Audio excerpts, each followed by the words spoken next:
Hi, my name is Becca. Welcome back to Raising Them Simply. Here we talk all about homeschool as a secular family of 5. Today we're going to be chatting about how we prepare our children for the real world in our homeschool. So if you are new here, I have a 2nd grader, a preschooler, a toddler, and another one on the way. I'm also a part-time working mom as a nurse. So this channel is all things homeschool and how we make it work for our family. If any of that interests you at all, please hit that subscribe button so you're notified of future videos. But let's jump into it. So as homeschooled parents, we usually get a couple of things, right? We get told, oh, I can never do that. How do you socialize your kids? And how are you going to prepare them for the real world? And this is often by people who literally have no idea about anything with homeschooling. So today we're just going to chat about that, what we do in our homeschool and just our family life in general before we even started homeschooling to help prepare our children build these different life skills that they're going to need when they actually do get out of the schooling age. The first thing that we do that starts very early, and I'm talking toddler age, is promoting independence and setting them up to be able to be independent. What I mean by this is that we take a more Montessori approach when it comes to setting up our home environment for our children. Toys and books are at a low level for them. We have a child-size broom and dustpan and a mop that's set at a low height for them to be able to access whenever they make messes. We have washcloths and paper towels and stuff available in an easy to access location for all of my kids. So if they need to clean something up, or if they just need a napkin because they're eating a snack and they need one, they're able to access those by themselves without asking. My kids don't have to ask in general for what activities they can do or anything like that because everything is at a low spot for them. Now, obviously, my kids do have to ask if they want to do paint, because if they're wanting to do paint 10 minutes before we have to leave the house, the answer is going to be no. But in general, they just know what they're able to use and what's accessible to them. And this just grows with them as our children get older.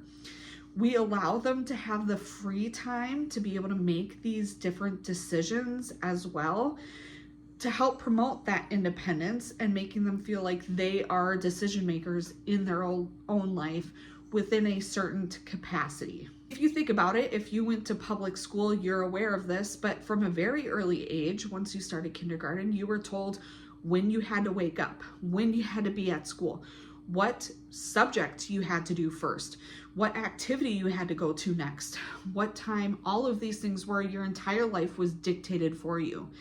And then oftentimes when these kids grow up, they go to college, they're doing the same thing in their early 20s.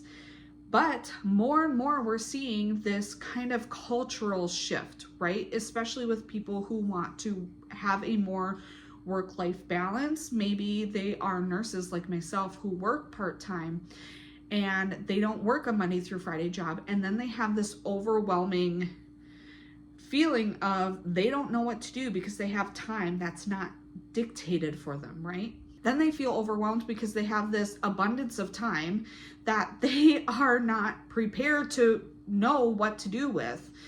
And because my kids have a certain level of independence in their freedom, even when we have our school set up, I will write what subjects we need to complete on the board, but oftentimes my learner gets to decide which subject we do first.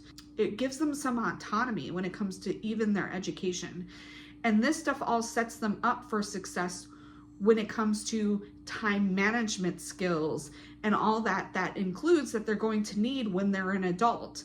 Because when they're an adult running their own house and they have a job and they've got children and stuff, they have to be able to decide what they're going to do with their time when and what is the most beneficial thing for them to do next. And because we're setting up our school this way now, it's going to be that much easier for them to be able to figure that out because they already have those skills once they hit adulthood. The next thing is that my children have daily responsibilities. This includes my toddler as well.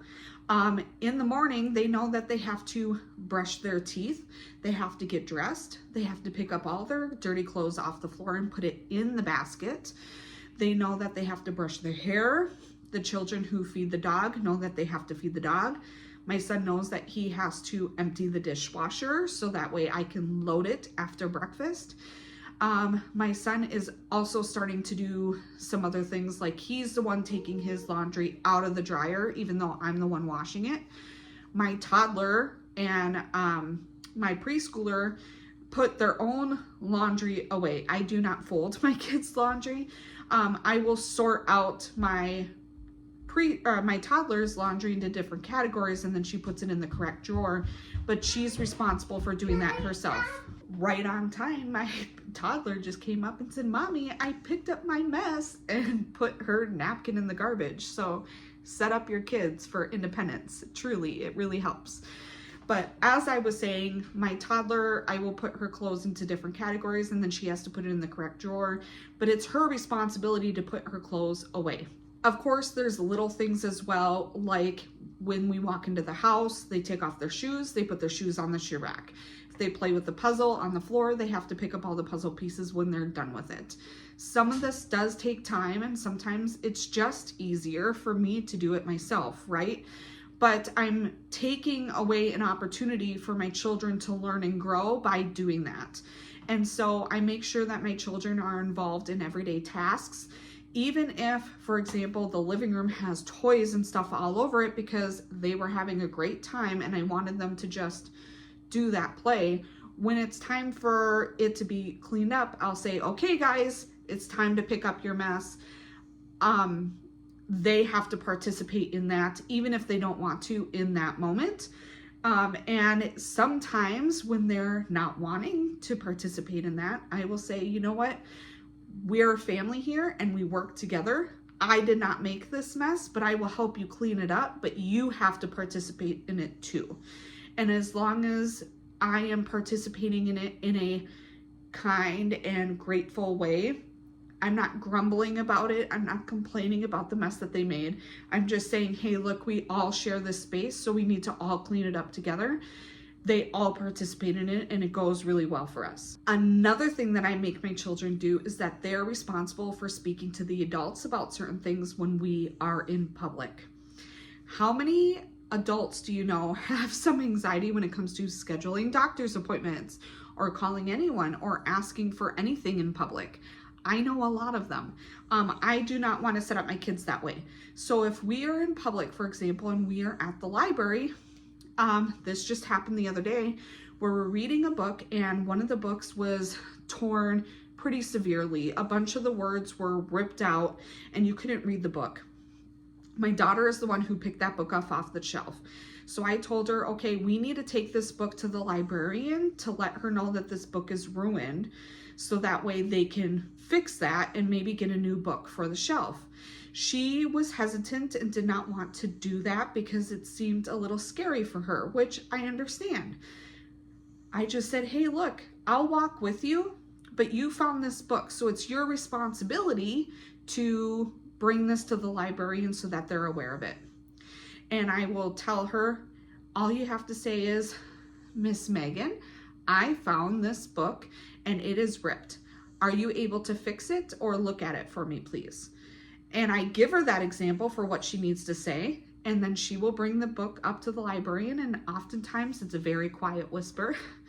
But doing this repeatedly over time helps boost her confidence up. And so now at the point where my 7-year-old will confidently go to a adult worker or something at the library, or maybe we're at Target or something and he found a mess. Oftentimes he will say, "Hey mom, I need to talk to the worker real quick and I'll be back." And he will go and walk to them and say, "Miss Megan," or whoever it is, "I found such and such. Are you able to come and look at this?" And he built that confidence slowly over time by us taking these baby steps when he was in preschool age, so he felt confident enough to be able to talk to those. So once he gets older, he is able to have those conversations with adults, and there's no anxiety associated with it. So there you go. That's everything that we're doing currently for our homeschoolers and our family life to help prepare them for the real world. Obviously, these things are going to change as my kids get older and they're growing more and their capacity grows with them.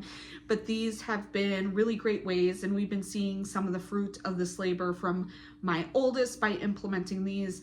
And I just want to give you some encouragement, especially if you're a newer homeschooler, that you are doing great.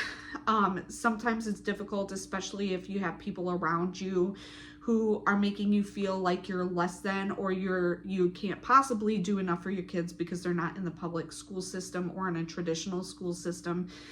Just by wanting to do what's best for them and knowing how they learn and trying your best to help accommodate their different learning styles and everything that comes with that, you're doing a great job. And sometimes we need to look at the bigger picture of things. If you like this video, please give it a thumbs up. It really lets me know what kind of videos you like to see on this channel. Leave a comment down below. Let me know what you're doing to prepare your learners for the real world. And some of the comments that you've gotten from other people, I would love to know. Hit that subscribe button. It is a free way for you to be notified of future videos, and it really helps support my channel. And I can't wait to catch you guys next time. Bye.